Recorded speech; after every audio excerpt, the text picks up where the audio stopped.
Saudi আরবের diamond, Saudi আরব থেকে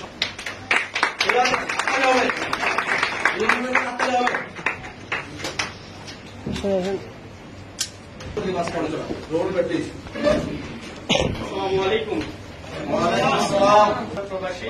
আমি চাকরির পাশাপাশি আজকে 2 বছর আগে ডিএসএম বিজনেসটা শুরু করি। তো আলহামদুলিল্লাহ আমার upline leader Abdul Salam sir SSD training থেকে ওনার ইনফরমেশনের মাধ্যমেই আমার ডিএসএন এর যাত্রা। তো আমি একটা কফি শপে চাকরি করতাম, ওইখানে চাকরির 15 ঘন্টা ডিউটি করার পাশাপাশি আমি এই বিজনেসটা শুরু করি এবং গত ডিসেম্বরে ডায়মন্ডটা কমপ্লিট করি। আমার সকল বিজনেস সহযোগিতায় ওনার অবদান অনেক ছিল। 15 ঘন্টা ডিউটি করার পরেও আমার বিজনেস করাটা খুব চাপ ব্যাপার ছিল। আমার এতটুকু একটা দোকান, এর ভিতরে 2টা সিসি ক্যামেরা ভিতরে, 2টা বাইরে, এই তাও আবার সাউন্ড সিস্টেম।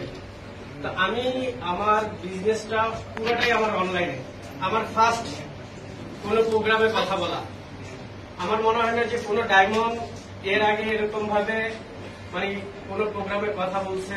অনেকবার অনেক প্রোগ্রামে গেছে, কিন্তু আমি যেতে পারতাম না। শুক্রবারে বন্ধ ছিল না।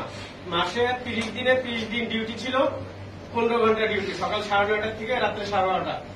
তারপরে আপনার বাসায় যাওয়া আসা, রান্না করা, খাওয়া দাওয়া, এর পাশাপাশি আমি ডিএক্সএন বিজনেসটা করতেছি বা করছি। আলহামদুলিল্লাহ এখন ডিসিশন নিছি যে পরের গোলামি আর করবো না, করবো ইনশাআল্লাহ। সবাই আমার জন্য দোয়া করবেন। আল্লাহ হাফেজ। Good morning DXN. দেখেন, অজুহাত দিলে কোথায় দেওয়া যায় না, কিন্তু 15 ঘন্টা ডিউটি করার পরে রান্না করা, বাসায় আসা, একটু ঘুমানো, তারপরে আবার ডিএক্সএন ডায়মন্ড হওয়া যায়। প্রমাণ করে গেছে রুহুল আমিন ভাই, তাই না?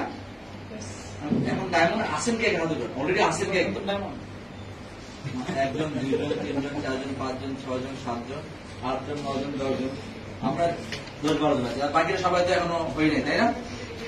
হওয়া যাবে? আসলে যাবে? যাবে? 3বার বলছেন, আল্লাহ সাক্ষী হয়ে গেছে। এখন আপনাদের বিবেক আপনাদের কাছে।